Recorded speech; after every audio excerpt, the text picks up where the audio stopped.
Hello everyone, we're back for another episode of The Last Climb. Today, let me tell you about the story of two women who belittled the skill and experience of seasoned Sherpas, choosing to rely on technology who didn't know Everest like the Sherpas did. Yes, in this day and age, technology and innovation are indeed helpful, but they don't understand a dangerous and mysterious mountain like Everest, as well as these Sherpas did. This mountain is about to give us an idea of what it is truly like by selecting two unsuspecting yet arrogant women as its target. Now, this story began at Everest Base Camp 1, chilly but bright spring Friday morning. It was on the 13th of April, in the year 2018, that best friends Brenda Parker, 38, and Susan Mills, 39, started their climb to Mount Everest. Hailing from the City of Angels of the United States of America, the climb was the conclusion of their 7-month-long tour around Asia, and also their last hike for that specific trip. This climb was only meant to mark the end of their Asian getaway, and not their lives. To preface, these two had gone on quite a few hikes in the last 7 months that they were in Asia. They went on a guided hike on Mount Fuji and Mount Tako in Japan, a Mount Batur sunrise trek in Bali, Mount Kinabalu in Malaysia, and Mount Batulao in the Philippines. However, these hikes around Asia were not their first rodeo. They had started hiking a little earlier than that, sometime 2 years ago, and had gone on beginner-friendly climbs in the past, Diamond Head, Arthur's Seat, and the likes.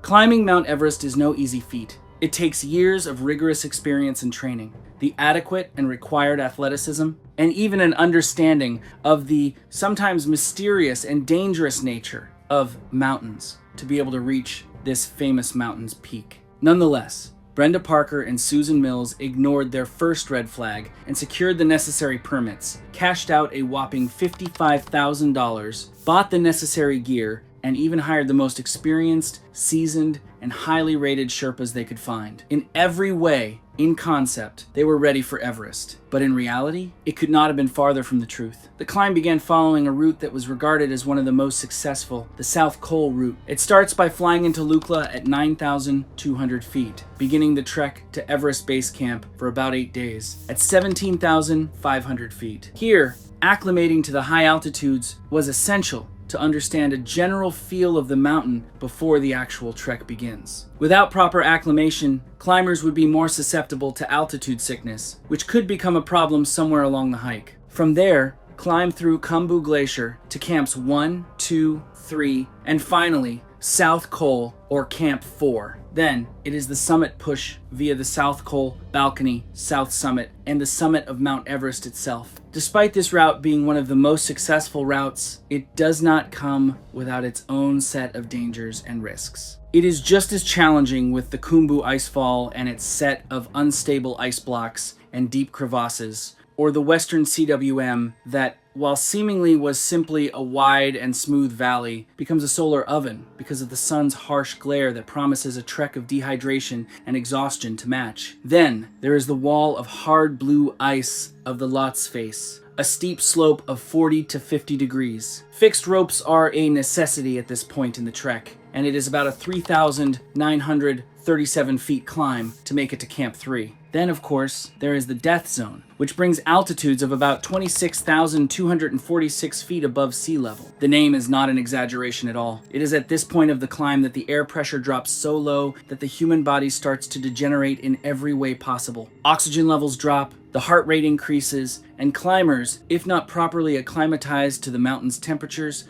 could fall ill with acute mountain sickness. Fatigue, a difficulty in breathing, and high-altitude psychosis are just some of its effects. This is precisely why acclimating on the mountain is important. Not even 15 minutes into their preliminary introductions with their group, Susan was already posting about her first impressions online. Online, she had written, and I quote, "Just met up with our group for the Mount Everest climb. I thought I told Brenda to hire seasoned Sherpas and not some 5'3" middle school delinquents who were looking for part-time jobs during their spring break. And to top it off, why is this group full of children? The audacity to climb Mount Everest. Huh." End quote. What Susan had failed to realize was that she and Brenda were roped into a group of climbers who were much more experienced than they were. They were only a few years younger than Susan and Brenda, but some of them had been into mountain climbing far longer than Susan and Brenda. One of these climbers was Jace Peters, a 27-year-old climber from New Hampshire, USA, who conquered his first mountain, Mount Washington, in his very hometown when he was only 16 years old. Although he was younger,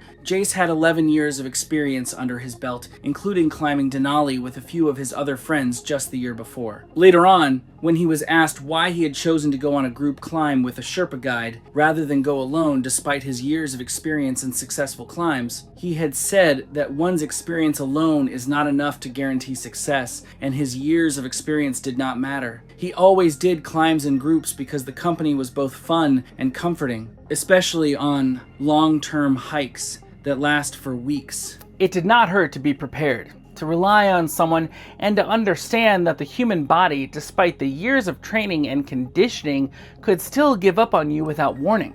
The very ground we walk on could be pulled out from underneath us without any warning, and we would fall face first if we are not careful enough.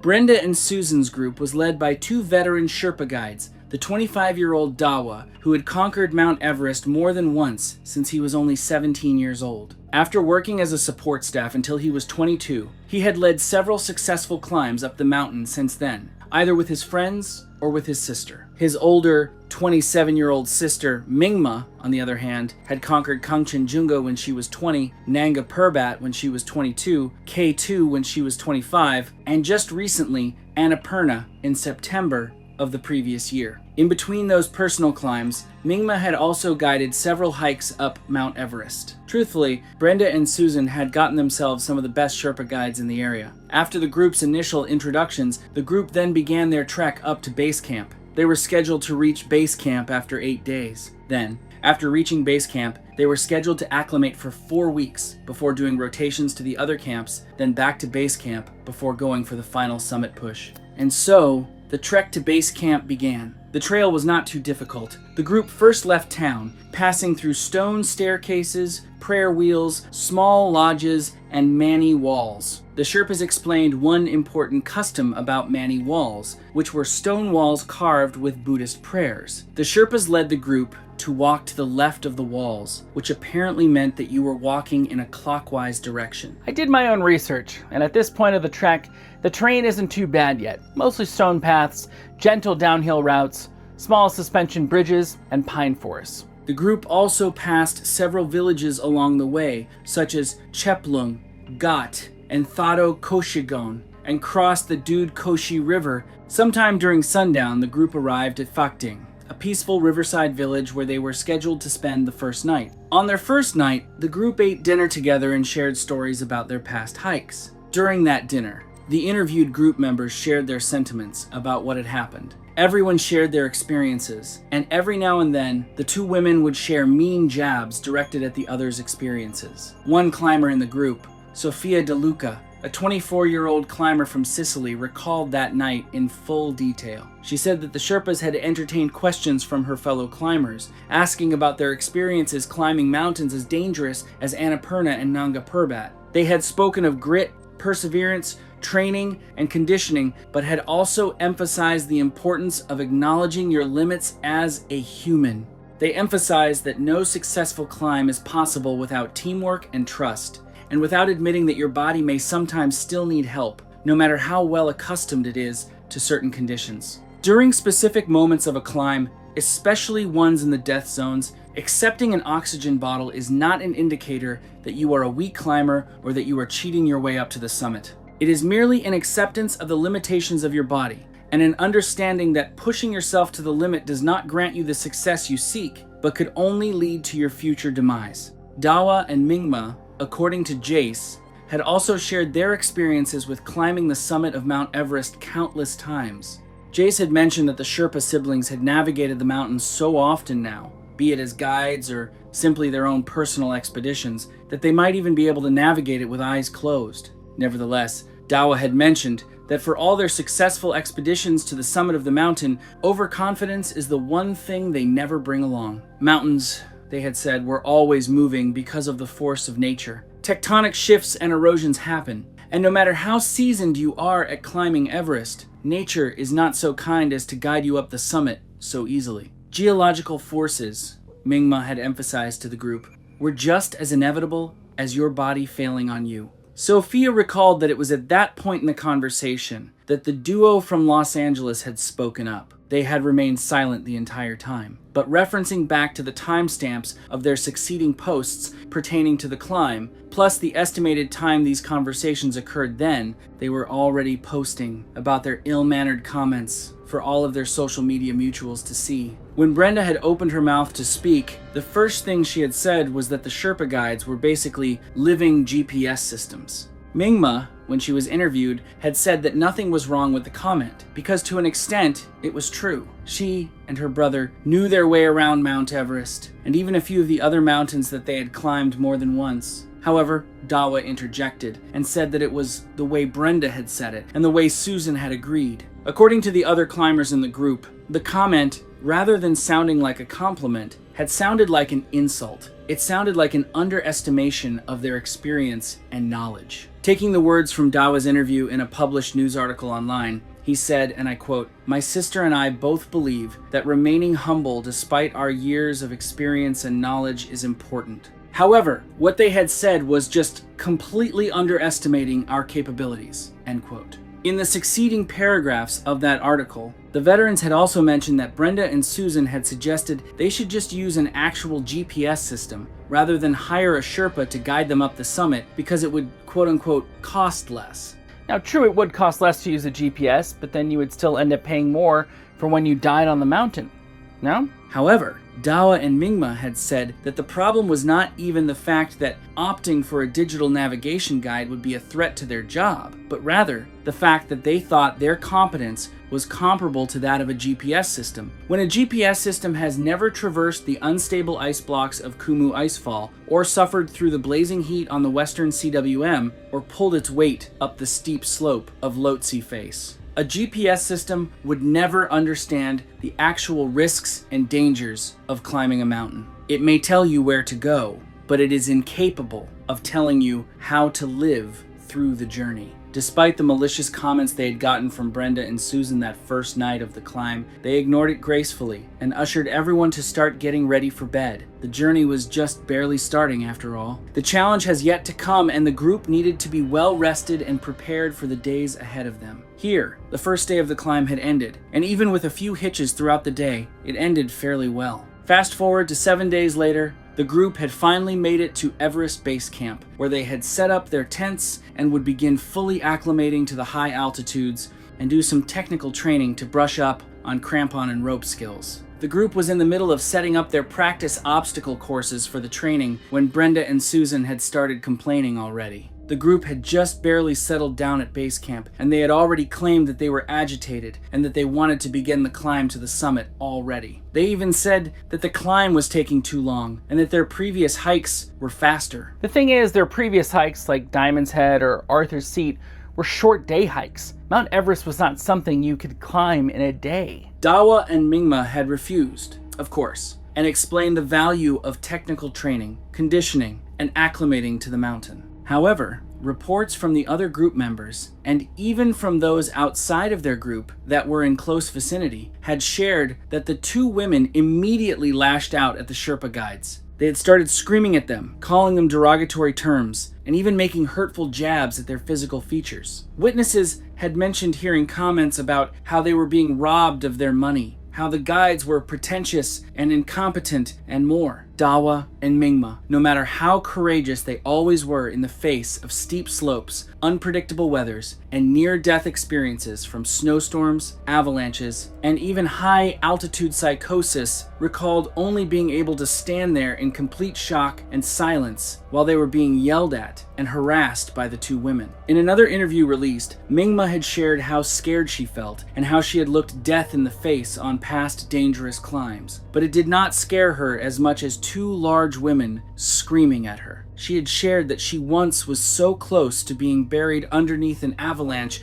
on her climb to Annapurna, but back then she had been able to react and move quickly. But when she was faced with the two women, she could only stand rooted to her spot. Before the Sherpa siblings could even get a word in, Brenda and Susan had stormed off to their tents. Unable to get them to come out after that outburst, the group let them be, in hopes that they would cool down and rejoin the group once they felt a little bit better. The Sherpa guides left them a note, stating that they would move on with the training, and that if they felt better later, they could join them for dinner when they returned. The group then moved on to continue with their technical training a little ways away from camp, to practice for the steep slopes. When they had returned to camp a little after 3 p.m. that afternoon, the Sherpa guides went to check on Brenda and Susan in their tents, asking them to join the rest of their group for dinner. But all they got in response was another derogatory remark. The pair had yet to calm down, and the Sherpa guides gave them their space once more. The day ended with Brenda and Susan not once having left their tent. The following morning, bright and early, Dawa and Mingma called for their group to begin the technical training. When the Sherpas went to check in on Brenda and Susan, they found 2 pairs of footprints outside of the tent, indicating that they had left their tent. The day before, the ground in front of their tent had been riddled with several footprints from the 2 women, from the Sherpas, and even from the other members of the group. But when nighttime had fallen, a light, fresh layer of snow had supposedly covered the ground. The Sherpas went to the group, explained the situation, and everyone dispersed to ask around base camp if anyone had seen them leave earlier in the day. One witness had seen them leave, claiming they had seen them go northeast of the camp and away from the Khumbu icefall route, which could imply that they were switching from the Nepal route to the Tibetan route. Dawa and Mingma quickly sprung into action to look for Brenda and Susan. The rest of the group stayed behind, just in case Brenda and Susan made it back before Dawa and Mingma found them. Thus, the search for Brenda and Susan began. When asked by reporters about how they felt at that moment, Dawa and Mingma shared that they were hopeful that Brenda and Susan would not have made it that far yet. Their footprints were still quite visible and fresh on the ground, a subtle indication that it was probably not too long ago that they had left camp. However, they also acknowledged that they were worried they had left even earlier. Around that time, at around 17,598 feet above sea level at base camp, the temperatures dropped to the negatives. If Brenda and Susan were not careful enough, they could get severely injured or at risk. Even though the comment from the pair the day before about how the Sherpa guides were basically living GPS systems was quite insulting, there genuinely was some truth to it. When Dawa and Mingma had told the group they knew the terrains of Mount Everest quite well, they certainly were not bluffing. 20 minutes after they set out to find them, the Sherpa siblings had found Brenda and Susan. Their bright fluorescent gear was easy to spot and hard to ignore, and Dawa and Mingma quickly made their way to the 2 women. They were sat hunched against the rough surface of a steep slope, and their postures looked awkward. When Dawa and Mingma finally stood in front of them, it had already been too late. There was a deathly pale tint, an almost waxy texture to their skin, and there was no life in their eyes. Their bodies were rigid, and they were no longer breathing. Brenda Parker and Susan Mills were already dead. Even with their thick, expensive gear on it, was not enough to protect them from the harsh conditions and dangerous nature of the mountain. Their phones laid open and clutched in their stiff, lifeless hands, their fingertips just barely holding on from breaking off, with the way it was slowly turning a dark purple color. The screens of their phones were still turned on, the batteries about to die, and their phone signal gone. Susan's phone screen was pulled up to her GPS app, and what was assumed to be the pin for the summit of Mount Everest blinked back at Dawa and Mingma. Brenda's phone was opened to her keypad, the first 3 numbers typed in, followed by a series of number signs that could imply that her thumb had slipped when she was in the middle of typing. Even with the horrifying sight in front of them, Dawa and Mingma immediately assessed the situation and called for backup from the emergency responders. Dawa spoke into the mountain radio, explaining the situation as best as he could given the signal issues, listing off the possible cause of death, hypothermia, and possibly something else, but it needed a more thorough examination, and describing their exact location on the mountain about 2 kilometers to the northeast of base camp. On the other hand, Mingma moved her way around Brenda and Susan, checking their bodies if they had any additional injuries. If it were some other Sherpa who did not have the skill and experience that Dawa and Mingma had, especially their navigation and emergency response skills in the face of unprecedented mountain accidents, Brenda and Susan would have been found in a much worse condition at a much later time. Mingma found dried up blood on the back of their heads, staining their blonde hairs as their heads hung limply, their shoulders hunched over. Brenda had a sprain on her left foot, and Susan's left wrist was twisted in a painfully awkward position. The Everest ER arrived within 20 minutes of Dawa's report, and Mingma reported her findings around the scene. Slide marks, smeared blood on the rocks, the snow, and on the backs of their heads, and ankles and wrists twisted in an awkward manner. The responders assessed the scene, and the initial assessment of injuries and body positions were consistent with common slip and fall accidents on icy terrains, including the possibility that one victim was trying to help the other but had also slipped. The rescue team took over the operations and carried the cold, lifeless bodies of Brenda Parker and Susan Mills back to base camp. Upon arrival back at base camp, the necessary procedures began. The Everest ER staff confirmed the deaths of Susan Mills and Brenda Parker. The expedition company contacted, and the liaison officer wrote the incident report. The local police arrived and began investigations around base camp. The local government became involved, connecting with the embassy to begin consulate processes and contacting of the families, and the post-mortem examination and embalming at a local morgue took place. With the involvement of foreign victims, the tragedy spread throughout local news outlets in Nepal. Local media outlets became invested in the case, bombarding the members of the victims group with interviews, and even other climbers that were witnesses as well. Several news outlets, tabloids, and other local content creators jumped in on the tragedy, going so far as to do deep dives into the accounts of the two women. Because of how much the incident was blown up by the media, public opinion and online discourse spread throughout, with sentiments online being divided.